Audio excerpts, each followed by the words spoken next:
Hello and welcome to another episode of Microsoft Mentors, the podcast.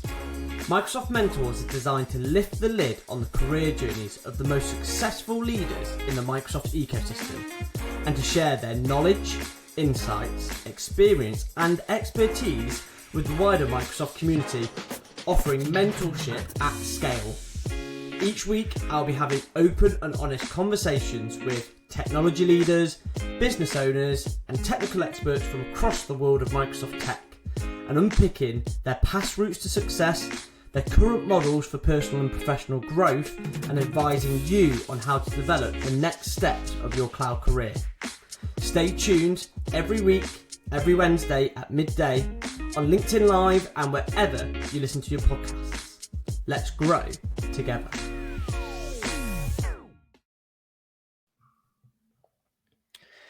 Cool. Ethan, welcome to Microsoft Mentors podcast. Thanks for joining me. Thank you very much for having me. Great to see you again, Ollie. Yeah, likewise. So I guess for anyone that's not come across you before, Ethan, it'd be good just if you give people just a quick summary on who you are and what you're doing at the moment. Sure. Hi, everybody. I'm Ethan Sumner. I'm the CEO of DevEx Connect. We're a community-driven events company that focuses on doing amazing events all over the world in everything from DevOps, SRE, cloud data, AI, and platform. And then we also do a lot of work with communities through our program Operation Uplift, which aims to give £200,000 this year to local communities across the UK because we believe it's the life and soul of the industry. Yeah, no, it's interesting. I've had lots of conversations over the last 2 or 3 months as part of this podcast, and one theme that runs through all of that is the tech community. Whether that's the Microsoft community, whether it is data, DevOps, SRE, whatever it might be. I think we're quite lucky in the UK that it's a super engaged and collaborative community across the board, isn't it? Yes, yeah. Compared to many parts of the world, yeah, it's really interesting. We're starting to, particularly over the next few years, we're planning on expanding to different areas. And yeah, a lot of the UK community, particularly Leeds and London, is really doing well at the moment. So, yeah. Cool. And so I guess to give people a bit of a feel before we sort of dive into the depths of DevEx Connect and what you're doing now, it'd be good to get a bit of a feel for your background. And I think you're probably quite unique in that you are still fairly early in your career, but have probably achieved quite a lot. So if we rewind back the clock a few years, what did your sort of entry into tech look like? Was it degree based? Was it apprenticeship? What was your sort of route into the working world? Yes, it's a very crazy story. So this is my 13th job now in 5 years. So yeah, it's been crazy. So yeah, 5 years in industry. So I originally went as an apprentice, and then the apprenticeship that I was on fell through in its first month. Then went to college, did a 2-year college course in 1 year, and worked full time in retail. So I did M&S, which was really, really good. Saved up for a laptop. Then I did an internship at a podcasting company called Captivate, which now owned by Global, really amazing team, learned a lot of kind of startup stuff.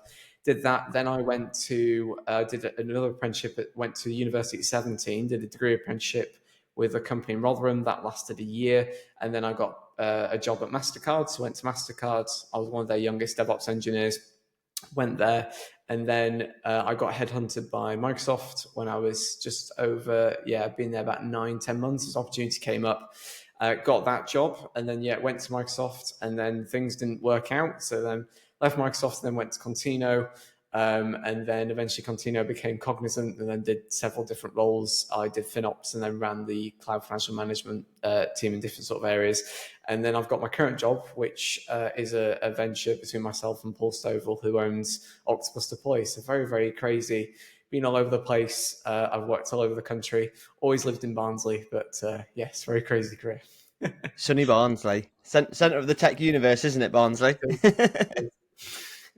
And I guess, there's, like you say, there's a lot of rapid development there that I guess you would have gone through and learning about how different organizations work and how different technologies work within that.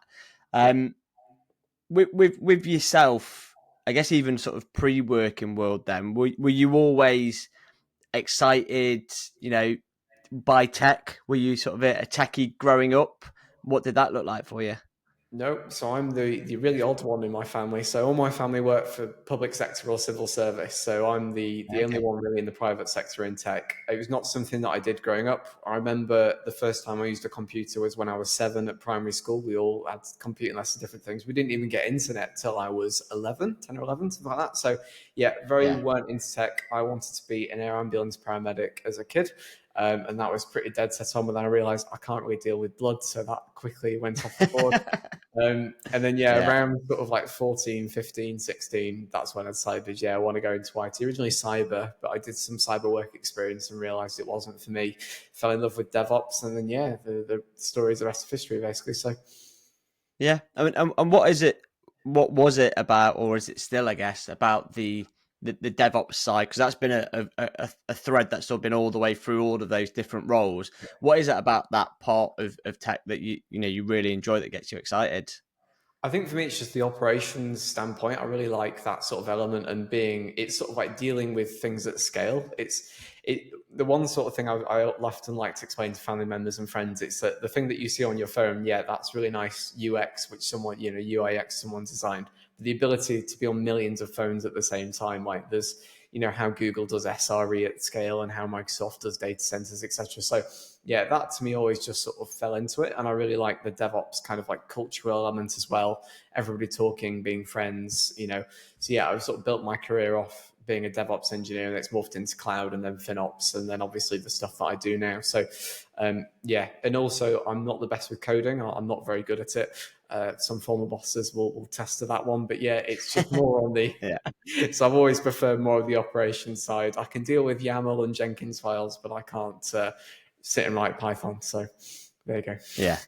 Yeah, yeah. You mentioned FinOps in there as well, and a lot of organisations that I work with and people that I know in the cloud space, FinOps has probably been something that has accelerated a lot over the last couple of years, and I think a lot of organisations have maybe been through their cloud journey, sort of phase one, realized that actually it's not optimized where it should be, and then are looking at either putting in full FinOps methodologies or at least stealing bits from it for cost optimization. So I guess for anyone that hasn't directly come across FinOps as a practice and a methodology, could you just talk to people a little bit about that?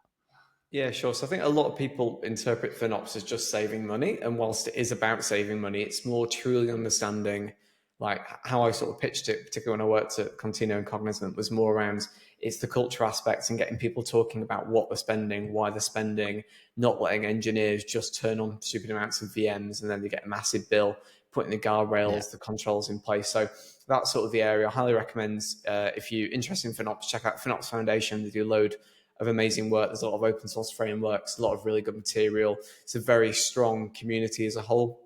So yeah, it's worth checking out them.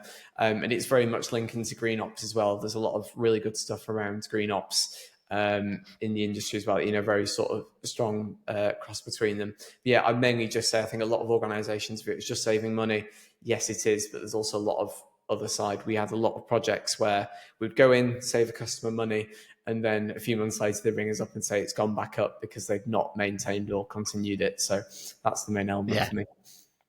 Yeah, it's about the continuous Yeah. financial operations, hence the name of your cloud environment, isn't it? You can go in and you can optimize everything as is, but if you don't, like say, put in the processes, put in the guardrails, then it's just going to spike back up because developers or engineers, if they've just got free reign to turn stuff on and then never turn it off, then you're going to get a big bill because it's consumption based at the end of the day, isn't it?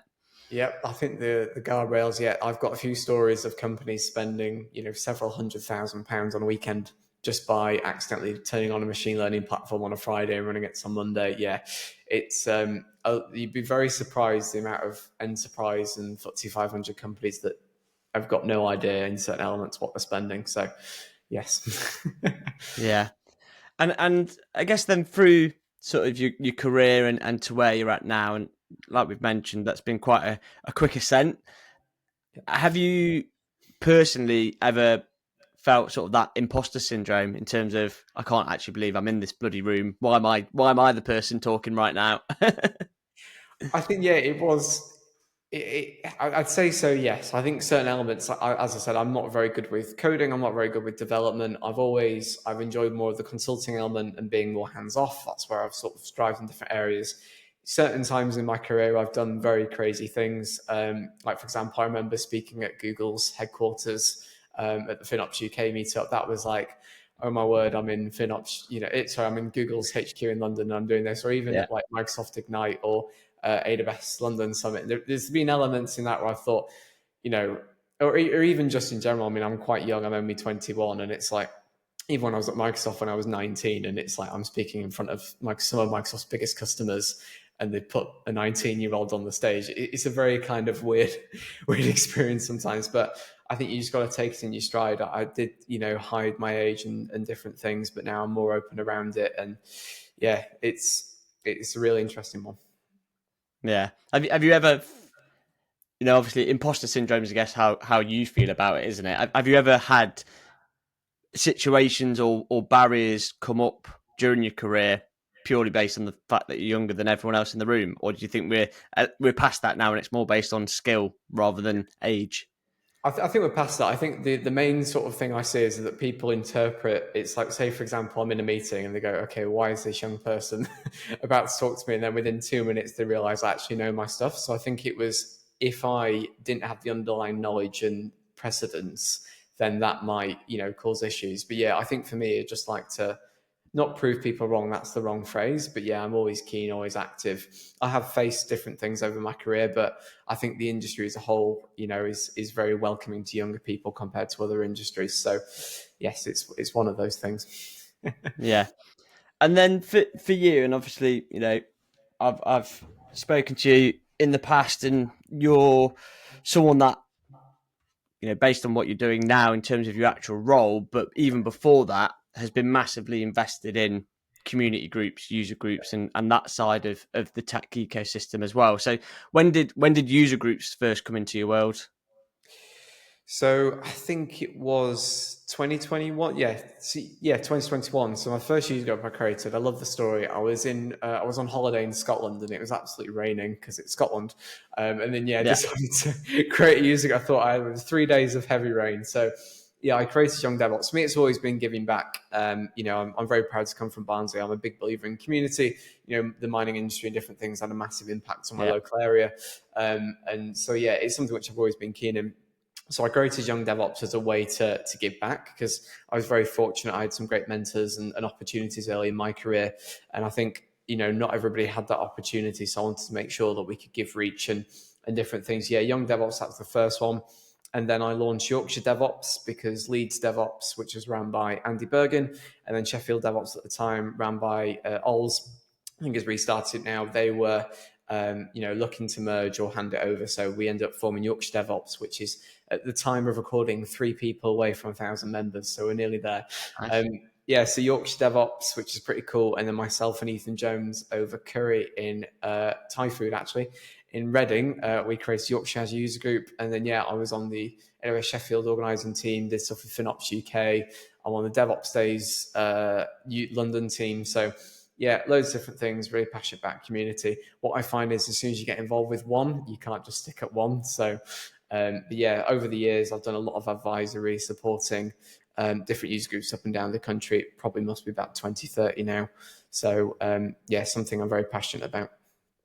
Yeah. And had you, as an individual, had you been to and been involved as a sort of a consumer of user groups before you set up Young DevOps, or you just said, no, Nope. we're going to go from scratch? Yep. It was a very crazy thing because it was coming out of COVID. So Yeah. there wasn't any in person. So the first ever in person user group I attended was actually after I set up Young DevOps, which was Yeah. I think it was London DevSecOps London Gathering. I went to, there was a conference and they were part of it. That was the first one I went to and then sort of hooked. But even the ones I ran in Leeds and Sheffield, I never actually attended one beforehand. So I just went, right, we're going to run a user group. Let's do this. But they're really popular now. We've got, a really strong following. We're running, pretty much packed out events every month. So it's just something I've just fallen in and learnt a skill set on. It's a very wild experience looking at it from a different lens. Yeah, I think maybe it's probably a good thing. Going into something like that where you've not been a consumer of it, you then just come in and say, well, what would I want if I was going to be the consumer? But you're not doing it through a lens of preconceptions of what everyone else is doing. You don't have to follow their format necessarily because you don't know what their format is because you've never been. Yeah, definitely. So as that has developed, then user groups becoming, much bigger part of your life. I imagine then has a direct correlation to your now role and what you're doing at DevEx Connect. So how did that come about? What was the sort of the journey into that creation? It's another crazy story. So for years I've been always trying to. So around 2020, so about end of 2022, I sort of sat down and said, "Look, love these community groups. Really want to do it more full time. Should I go into developer relations? I've had some offers over the years, always turn them down. How do we keep these things funded? Do I turn it more commercialize it, etc.? It's always been in the back of my mind, but it's never sort of came into fruition. But it's a joint venture between myself and Paul Stovall, who's the CEO of Octopus Toy. Absolutely amazing chap. Really, really great career. I really like what Octopus doing, what they stand for, particularly around how they treat their people and their product, and being kind of like a company that they sort of scaled up, etc., on their own back and took VC investment very, very late, etc. So I originally spoke to Paul on something different. That's how I met him. It was actually around FinOps. Actually, it was more, can we get FinOps in Octopus Deploy? Never went ahead, but he then tried to hire me. There was a role, and I had several interviews with Octopus. That didn't end up going ahead, but he reached out a few months later and said, "Look, really like what you're doing. I've got this crazy idea. Do you want to run it for me?" And I'm like, "Yep." So obviously, it's taken months of sorting out how we would do it, business plans, etc. And then it sort of came ahead. So that was in March this year, and then we went live in, I think it was early July this year. So the odd bit of weekend work, just getting everything set up and sorted, but it's an amazing idea. So it's really the main kind of premise of the company is that we support communities. We want to give back as much as possible. We want to create amazing events. We're not trying to, we're trying to fit in the market between a massive KubeCon event and a local run DevOps days or a serverless days, etc. So we're just trying to create awesome events that people can attend, that often at low cost. They're all accessible, have a really great time, and we've committed 10% of our annual revenue back into local communities at a minimum. And then we've got a Kickstart fund this year to get things going. So we supported 8 user groups so far. There's a lot more that we're planning on doing. So it's pretty cool. Yeah, and if you're someone like you up in rainy Scotland, and you have this idea and you go, do you know what? I'm going to start a user group. What are the main things that people need to think about? How do you even start about getting that off the ground and getting people attending? So I think I would not necessarily recommend the approach I take. I would attend another local user group and get a feel for it. Speak to some organisers because it can consume your life, right? And initially, I was funding it all financially in different things. So you've got to think of that side. Have you actually got the time to do it? I think the kind of like the Kickstart no-go, go or no-go for me is, have you got a few people in your local area that would regularly like to attend an event and discuss a topic, whether that's DevOps or Power Platform or whatever, and then also look what's going on in your local area. Because if you're in a DevOps meetup in Nottingham, there's no point creating another DevOps meetup in Nottingham. So can you join them? Can you engage, etc.? So for me, it's just have an idea and just run with it in one sense, just trial it out. Like, even if you're just in a pub and there's 6 of, well, maybe not a pub, that's not the most inclusive and accessible place, but if there's just 6 of you in a small venue or location discussing it, that to me is a success. So Yorkshire DevOps had 3 people for our first event. I think we had 7 or 8 for Yorkshire User Group. So find ideas and then spread it around, and hopefully it'll be a success. Yeah. And then with your user groups, I know the ones that I've attended, there's normally a bit of tech stack behind it. So you need things like Meetup, and are you doing it virtually? Are you going to do it venue based? So what other things, sort of physical or virtual logistics, do people need to think about? So yeah, obviously there's that side. Yeah, meetup fees. You've got things like social media accounts, like we use HubSpot and different elements. So you've got those swag stickers. And then obviously on the event day. So particularly in Yorkshire, we've done a lot of kind of like partnerships with amazing companies. So Accenture, BGSS, they're kind of like our biggest backers community wise in Leeds. So we always know if I ring up those two companies, then they'll hopefully provide a venue and some food and drink and different things. So just sort of network with your local companies. If they've got an office space, can they use it? A lot of companies will give it up, and then try and get some sponsors to cover kind of like the yearly costs. So we do a lot of work with Ada Mayer. They sponsor Yorkshire DevOps. That's funded a lot of things there. We work with the Bridge on Yorkshire Azure User Group. So yeah, there's a lot of kind of opportunities there in that sense. I think just try and keep it low cost initially. Even then, so I Yeah. was running 50 to 60 user groups at events, meetup events, probably on about £2,000 or £3,000 a year budget. So quite low, because if you get people to obviously host you and hopefully cover the food and drink cost, Yeah. it does make it quite cost effective. So yeah, I would just do that, basically just network around and see where you can get. Yeah, it's the same with anything, isn't it? And it kind of makes sense because it is community based, but it's then tapping into that community to see who can help out. You know, it might be that one of those initial 7 to 10 people that's in the first couple of meetups, they might work at a, you know, like you say, a BGSS that has a local office. And then you can say, well, is there anyone that we can talk to at your business that's got the office space? Would there be an appetite there? And it's almost using the network as it grows to see then how you can expand it further, isn't it? It's almost that snowball effect. Yeah, and this is the thing. I mean, majority of the offers we've had for the Yorkshire ones have always, through word of mouth and different things, people wanting to give us up their office. In fact, Yorkshire DevOps is fully booked now till May next year, which is pretty Wow. crazy. We've even had companies just like approach us via LinkedIn and say, look, what are you doing? Can we please host you and we'll pay for everything? And I'm like, yep, that sounds good to me. Yeah, and that's it, isn't it? It's almost getting over the brow of the hill. I would imagine the start of user group, that first 6, 9, 12 months as you're building up the community, getting people to regularly come, Yeah. getting sponsors, getting visibility is the hard bit, and then you probably get to a point where there's a tipping point where you've got regular people come in. I mean, how do you try to keep the community engaged? Because it's probably one of those things where maybe you get some people that are there every week, some people that will come once and never come back, and then some people that sort of come in and out. So how do you sort of manage that flow of people coming to these community groups? Yeah, I think so. Take, for example, Yorkshire DevOps, we get 50, 70 people in person, or I'd say around 25 to 35 are regulars. So people that will attend every month unless there's a different reason, both personal and professionally. So, Yeah, and then I would say the remainder are people who come every 3 or 4 meetups. We often find that.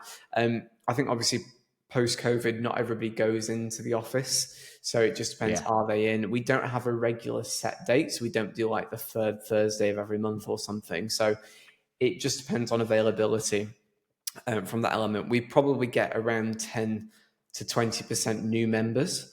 But it's like with anything, people can go, they may not like it as much. I think there's one individual who attended like one of the first ones has now started coming back for different reasons. So yeah, one thing that we've not done too well sometimes is promotion, like the speakers and different things. So people, if we promote speakers more, we get a higher attendance, etc. So there's a lot of elements there. But yeah, I think one thing we also find is as well is that we've sort of plateaued on members. There's only so yeah, many DevOps and cloud professionals in Leeds, so we're hitting the 1,000, just over the 1,000 mark. Hopefully by the end of this year, I'm not expecting that to grow to like this. For example, we can't get it to 2,000 members because there physically isn't 2,000 members in the area. So yeah, we're sort of hitting the sort of limits there in one sense. yeah. And is that piece sort of, you know, once a user group like Yorkshire or whatever has started to get the ball rolling and got to a certain point where maybe the organisers are struggling with what to do next with it, what the next step looks like, or, you know, they're busy and they're just all of the stuff that they need to get it, you know, past that 1,000 user mark. is that where DevEx Connect can come in with that sort of operational uplift piece then to support with, getting speakers? How does that piece work with DevEx Connect? What's that support going to look like? Yeah, so Operation Uplift is essentially that, is that it can be used, there's sort of three elements. So we have the startup fund. So that's more if you really want to create a community in your local area, you've got some plans for it, you've got some ideas, you need initial funding for a few months, we're happy to fund that there. You've then got the second element, which is what I call the strategic investment arm. So that's more, we've been operating for many years, we're looking to grow our member base, or we're looking to, for example, record every meetup or add additional engagement features. So that's where that fund. So for example, I don't think it's necessarily too public yet, but London DevOps, we're trying to do the biggest DevOps meetup in the country. We're going to hopefully get Guinness World Records and different things and host like the biggest DevOps meetup, which is pretty cool. For example, we're funding that and different things. So there's more that side, which is engagement awareness piece. And then we have what we call the third element, which is the emergency fund. So that's more, regardless of size, scale, location, if you've had a speaker dropout or if you've had a venue or food budget dropout, then you can give us a call and we'll kind of like pay for the pizza and that kind of thing for that night. So just to make sure that that community gets going. And then on top of all that, we have kind of like three other elements. So the speaker course. So there's a chap called Ben Pierce who used to work for Microsoft, amazing guy, who runs a company called Elevated You. He has a podcast called Elevated You. We've created a speaker course with him, so we're training the next generation of speakers. We can then do like free advisory and support and connections to other companies. So if you've been, let's say, a user group in Nottingham, you want to speak to, I don't know, someone like Experian or something, we can try and, through additional community networks, support and create connections. And then we've got an underlying community for community organizers coming out next year, which is really just bridging, because you'd be quite surprised how many community organizers don't speak to each other, not like they don't want to or anything. There needs to be a community for communities. So that's sort of what we're trying to do. Yeah, no, it sounds like an awesome idea. Like you say, it's a big undertaking to run any community group, whether that is, a 11-a-side football team down the park or a tech community. There's lots that goes on behind the scenes to get these things to happen. As we said at the start, I think we're lucky in the UK that there's lots of people that invest their time in doing that, but it does take a lot of time. And the worst thing to happen is a community, a user group gets off the ground, it starts doing well, and then for whatever reason, whether that is funding, whether it is ability to get speakers, whether it is the time of the organisers to do it, that they disappear. So from the sounds of it, that's where DevEx Connect is. It's to sort of provide that support and hopefully help the community to continue growing, really. Yeah, I think community is in a bit of a rocky state in certain elements. So we're just trying to be that steady ship. And it's something which hopefully we're going to try and replicate globally as well. Yeah. And because I don't know at all, really, what is the scene like globally? I know the UK, as you've said, is quite active. What's it like in the rest of Europe, States? What's the sort of the landscape globally with it all? So this is sort of my opinion, but I think in wider EMEA, so interesting, I went to Antwerp for DevOps Days, the 15-year anniversary. It was a great conference, great event. It was really interesting speaking to people who are traveling from like Switzerland and Norway, etc. And in those kind of areas, there may be a meetup in the major city or like the capital, etc. But there isn't anything in smaller elements. I think in the UK, you've got like London, Leeds, Manchester, Nottingham, in the smaller ones as well. There just isn't that. Yeah. Really, might be one central meetup group in a sort of country. So I think that's more in EMEA, and often a lot of them aren't well attended or they're more attended online. So in APAC, I would say I've heard the Singapore community is quite strong. I've never been. And we've started to engage a lot more with Australian communities. They seem to be doing well, but again, kind of like linked to a major city. Obviously, there isn't going to be, DevOps days out back anytime soon, but it's just more of that, elements there. I think in the US, again, due to the size and scale of the area, very, very rocky in certain sense. Like I think Boston is doing quite well on the meetup standpoint. Obviously, San Francisco and New York are always quite keen. Canada, I believe, again, is a bit rocky in certain elements. So The main sort of growth areas, I think, globally are India. We've got a lot of requests to support and get more involved in India, something which hopefully we're going to do, and Latin America as well. So I know the Latin America community is quite strong in those elements as well. There was a few organisers who were doing some talks at DevOps Days Antwerp, and yeah, it seems to be doing quite well. Yeah, interesting that. I think my sort of gut feeling would be like, I think we're probably, one thing that we've got in the UK that we're probably quite lucky with is that geographically we're not a massive country. So, for example, with Yorkshire, if you're somewhere in between Leeds and Sheffield, you can get to the Leeds one, or you could go to the Sheffield one. If you're somewhere between Leeds and Manchester, you could go either way. Whereas if you're, in Sydney, you're in Sydney in Australia, and you're not going to be able to pop on a plane for the evening to get to Melbourne or whatever. So I think probably geographically that helps us in the UK, doesn't it? Yeah, as much as we all like to complain about the UK's rail system, it is quite handy to. Even this week. So tonight I'm off to AWS York, which is a 45-minute drive away, and then tomorrow I'm running a GenAI UK meetup with AWS. So that's 2.5 hour train, and then 2.5 hours back and different things. Then Wednesday I'm in Leeds. So even though I'm in Barnsley, you can just readily access, go all over the country. So Scotland's a bit difficult sometimes. Unless it's Edinburgh, but yeah. And you mentioned earlier about the speaker program.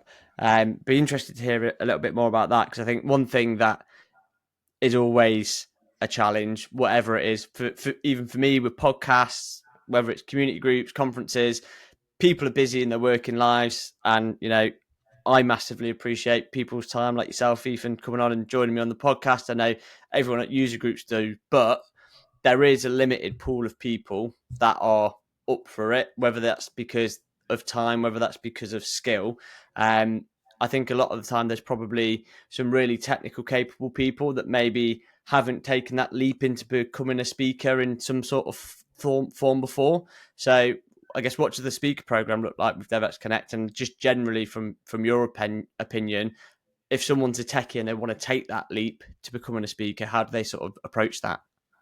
Yeah, so what I sort of often find is there's kind of two elements in the speaker sort of circuit. You've got developer relations individuals that have been freshly trained or very experienced, but they're often linked to obviously the vendor. They're doing a vendor related talk, or they've got months to prep and do talks, and they're amazing, but you're not getting those homegrown really good stories. And the second challenge is, as you just mentioned, is that people have got these amazing technical stories, things they've done at work, but they don't know where to get started, how to speak to local user group, or how to gain the skills and confidence to do so. So the course that we've developed is called the Tech Community Speaker course. It's an hour and a half.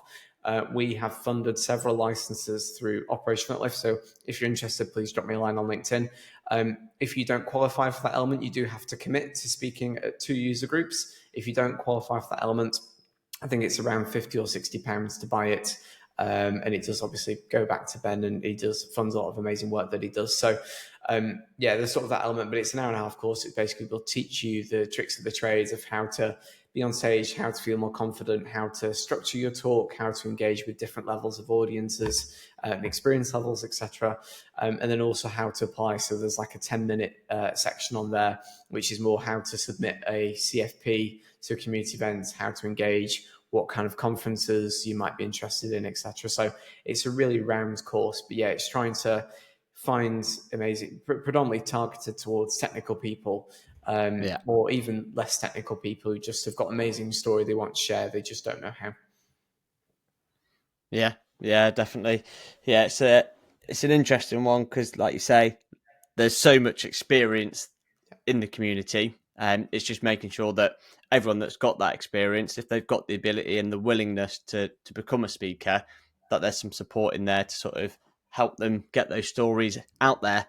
And then coming up in the next few weeks, you've obviously got DevEx Connect Manchester. So is that your first big sort of piece of work in terms of an event as DevEx Connect? Yes. So this year we're running 10 events. It's a bit crazy. I don't know why I did that, but 10 events, 8 in the UK, and then 2 internationally. So we've got 2 in Manchester, 3 in London, 1 in Cardiff, 1 in Edinburgh, 1 in Belfast, and then we've got 1 in Australia and 1 in San Francisco in the US. Yeah, so Manchester is our first kind of event. So we've got a DevEx Connect Summit, which is really engaging stories around sort of developer experience, DevOps, SRE, platform engineering. We've got people like Booking.com and Auto Trader speaking. And then the next day is our Cloud Roadshow, the first ever Cloud Roadshow Summit, which is aiming to be kind of like an agnostic cloud conference. Obviously, there's amazing things like AWS reInvent and Microsoft Ignite and Google Next, but it's really just trying to create a space where it's vendor neutral and people can talk about multi-cloud stories and transformations, etc. So it's on the 29th and 30th of October. If you're interested, if you head to our website, tickets are available. I think it's £59 a day at the time of writing. So very accessible. Our next event is in London, which is 3 days. It's 5 days over 3 events. So it can be pretty cool. Yeah. And will the feel of that be similar to your sort of conferences that we all are used to going to? So there'll be talks, exhibitors, breakout rooms, that sort of stuff? Yep, standard conference. So obviously food is provided and everything, multiple tracks, multiple talks, exhibitors. I think we've got around 12 sponsors for Manchester. London's on a completely different scale. We're going to have hopefully between 20 and 30 exhibitors. We've got 5 large stages, which can accommodate up to, I think the biggest one is 900 people in one go. Very kind of different size and scale, but then the smaller regional events. So like, for example, Cardiff and Scotland, etc. They're going to be kind of like sub 150 people, more kind of like closed settings and different things, more like stronger community. And then the bigger ones are more conference kind of focused. Yeah, no, cool. I love in-person events. I think they're just great fun. The ability to I went to one. I've been to a couple over the last few months. I went to one that was actually recruitment specific last week, and I've been to lots of sort of tech ones this year. And just the ability to go and spend a day, look through the program, and you go, right, I'm interested in that. I'm interested in that. And it's getting direct access to people that have got experiences that are going to impact your working life, your professional life, your technical skill set, and being able to get as close as you can get to face time with those people. The virtual world is great, and I think it gives a lot of reach, doesn't it? We maybe have all fallen into doing that a little bit more than maybe we need to because of sort of post-pandemic and COVID. But to get into a room over a few days and be able to talk to network with people that are doing the same sort of work as yourself is just invaluable experience, isn't it? Yeah, I really enjoy in person, the amount of connections and experiences and things that I've done. Yeah, I think probably it's really interesting. Like, I always enjoy DevOps days. I went to FinOpsX in San Diego last year, which was a great experience. Very different kind of culture to how we do things in the UK. I think mainly because it was very warm, and in the UK it's usually cold and miserable. But I think there's a lot of great conferences, and for us, we're in between that kind of like smaller community event and then like traditional expo conferences, etc. So we're trying to find the sweet spot in the middle. That's my sort of goal for the year. It should be good. And if you're interested, highly recommend you check out our website, and hopefully we'll see you in person at one of our events. Yeah, 100%. Yeah, I'll make sure that when we put this out, we put all the links alongside it so people can come and find you. And swinging back to you, Ethan, because one thing that I get asked a lot from cloud professionals, whether that's like you say DevOps, data development, whatever it might be, is that the rate of change in tech generally is ridiculous.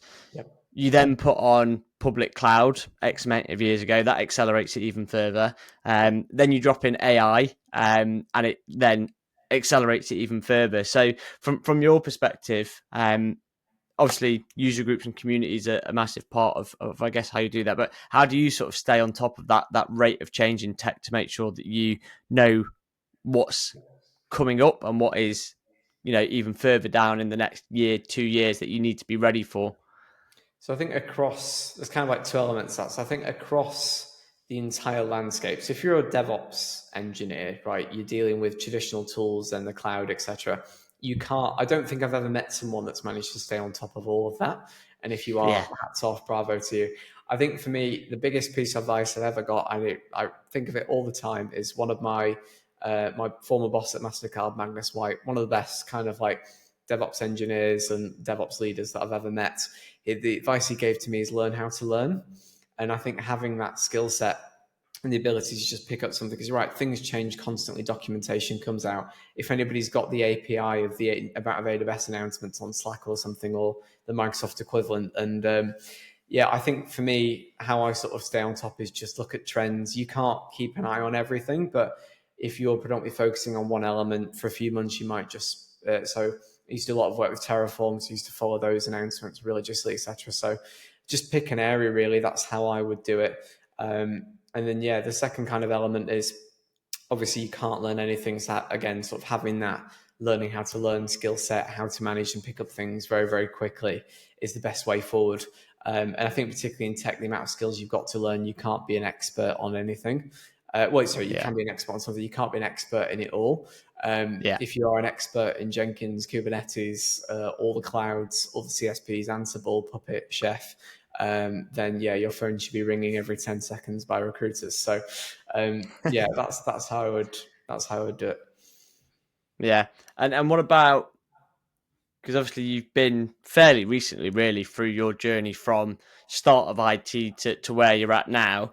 Yeah. If you were, 16-year-old Ethan right now Yeah. coming into the market, where do you think you would focus your career trajectory? Do you think you'd go DevOps still? Do you think you would go from the ground up, try and become an AI developer engineer, although you're not very good at coding? What would you advise people doing? If I was in the scenario that I've been in now, I think, yeah, I would have done what I did, is go into DevOps. I think, Yeah. well, one thing I say to a lot in a lot of schools when I do outreach and different things is that having that core skill set, so learning about operations, development, etc. I always recommend to people have a niche. And if you look Yeah. throughout my career, so the first thing I focused on was serverless, became an AWS serverless, serverless community builder and different things. That's how I landed my job at MasterCard, by having that sort of serverless experience. That was one thing I talked about in my interview a fair bit.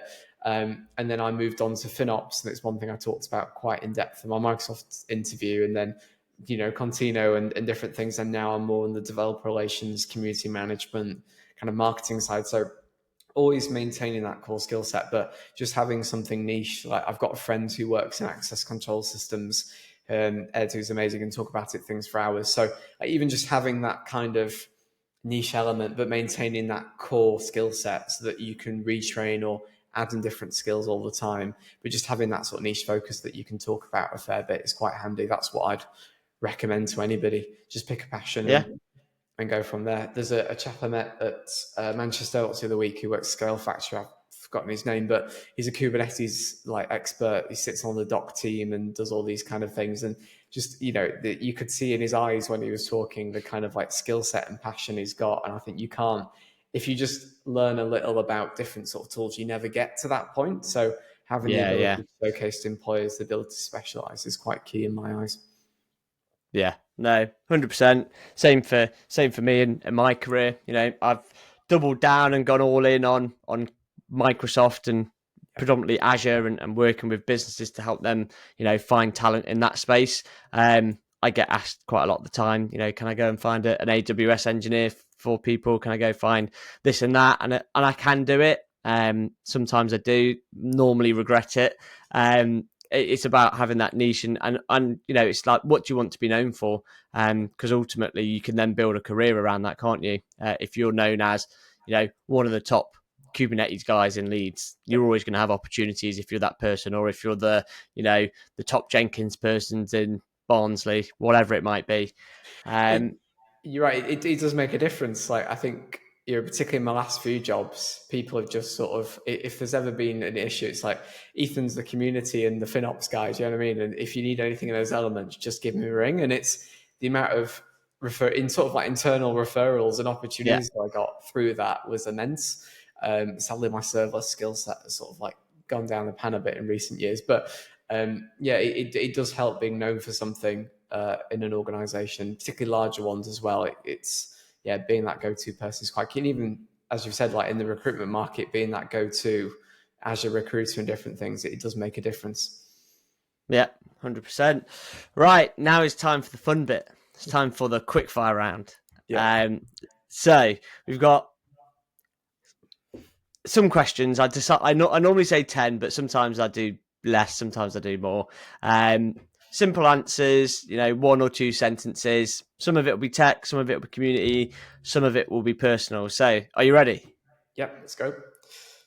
I've said this 3 times now as well, and I need to do it. I need to get a little jingle. Little jingle for the quickfire round.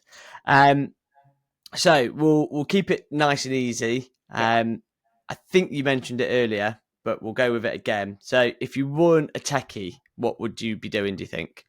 So an air ambulance paramedic or a NPAS, the National Police Air Service helicopter pilot. Those are the 2 jobs I wanted as kids. You can tell I come from a public sector family. So the police one would have been the better option because less blood, probably. Yes, but also I think it's about 400 grand in training to be a helicopter pilot. Yeah, maybe not then. Maybe in a different life. Yeah. What is a common mistake that you see people make early in their careers, and how do you think they can avoid it? I'd say flexibility on roles, and I think sometimes you're being in one job and thinking you've just got to do that element and not being flexible to sort of spread your wings into different areas. Just because you've been hired to do one thing doesn't mean that you can do others. Yeah, cool. Obviously, AI is the talking point in the tech world, and it has been for the last however many months.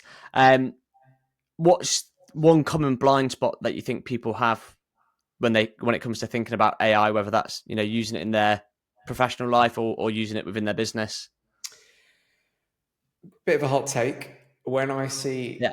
an AI platform at scale, fully productionized and approved by security of really strong SecOps teams and organizations, then I'll be impressed. I think a lot of companies have got it in POC, but they're not taking it further to production.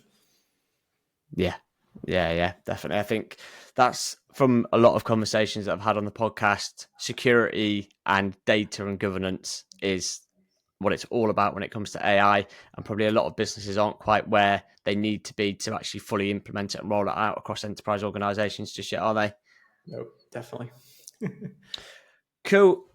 Outside of running 7,000 events a year, what keeps you busy in your personal life, hobbies, interests? So I do like to continue with the craziness. So I'm keen into caravanning and paddleboarding. So yeah, do different bits there. And then I stupidly decided to buy a bungalow and I'm knocking it down. So I'm actually knocking down my house. I'm in the multi-year process of that, dealing with the council and planning permission and relocating telegraph poles and garden fences and different things. So Wow. yeah, that's what keeps me up at night sometimes is that. But yes, and then other things. Love walking. I fortunately live next to a country park. So yeah, I go for a walk every morning and different things, and spend a lot of quality time with my girlfriend and family and different things. So yeah, that's what keeps me busy. So is the plan with the bungalow, you're going to level it and then rebuild, are you, Yeah. on the site? So yeah, leveling. It's 3.5 times the size of what it's going to be now. I'm going upstairs. It's going to be stone built with, I think, 8 dormers because it can't be 2 stories. It's 1.5 stories. Yeah, 8 dormers, stone built. So yeah, it's a crazy project. It's being knocked down in March 2027. So I've got 3 years left. So saving, and then I'm gonna probably it's gonna be an experience. Put it that way. Yeah, sounds like fun. Yeah. What's one of the biggest attributes you look for people that you surround yourself in a team with? Yeah, ability to change and being nice to each other. Yeah, the second one is often overlooked, but it's probably the most important one, isn't it? Yeah, no, yeah, definitely. And my final favourite question, which I always put into the quickfire round: what's your go-to takeaway? Oh, A hot take, I don't do takeaways. Oh, what? Everything that we did is, I remember it was really weird because as kids we had Domino's once a year. It was like a big thing. Yeah. And then obviously now at meetups I have it like several times a week. So yeah, not really for me, but I am partial to a good curry. But I usually Yeah. make it myself. Yeah, I didn't think of that, to be fair. You spend a lot of your time at user groups eating sponsor food. So when it comes to Saturday, Sunday, the last thing you want is a Domino's pizza because that's normally what's on offer, isn't it? Yeah, definitely. Awesome. Well, really, really appreciate your time, Ethan. No problem. And just to remind everyone, what the dates for the upcoming Manchester DevEx Connect? So it's on the 29th and 30th of October. I'd love to see you there. And yeah, hopefully there'll be some links in the podcast description to get some tickets. Yeah, I'll put the links in so everyone will be able to find it wherever you're listening. If you're on LinkedIn, Spotify, YouTube, it'll all be in the comments. I'll put the links in there. So, Ethan, enjoy the rest of your day. And yeah, I'll catch up with you soon, mate. I'll see you in Manchester in a few weeks. Yes, thank you very much. Great to see you. Catch you later. See you later.